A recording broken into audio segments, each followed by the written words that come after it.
sevgilim yazma havada. Sənə qarşı eşqim, məhəbbətim var. Sən də göstər mənə vəfa etibar. Unutma sevgilim, unutma məni. Ürəyim səndədir, saxla əmanət. Bu qəmli qəlbimə etmə xəyanət. Göstər axıra qədər səbir dəyanət. Unutma sevgilim, unutma məni. Gəl demə məhbusum, ömrü hədərdir. Mənim kimi məhbus gör nə qədərdir.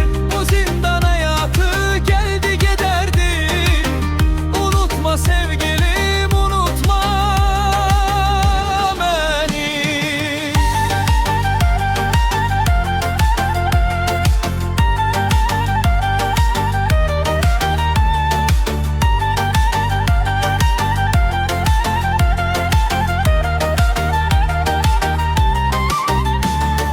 Bağışla ya üzüyü ver birine bağışla. Ya məni gözlə qoy yerinə bağışla. Onda sevgimizin nişanələri var. Sevgimizin xatirinə bağışla. Bağışla ya üzüyü ver birine bağışla.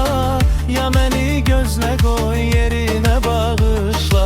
Onda sevgimizin nişanələri var. Sevgimizin xatirinə bağışla.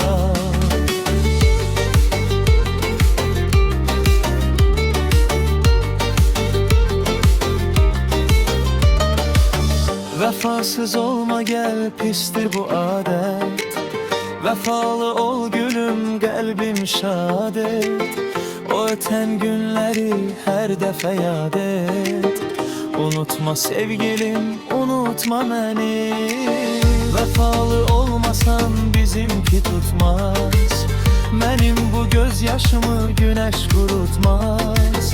Dəli könlüm səni heç vaxt unutmaz. Unutma sevgilim, unutma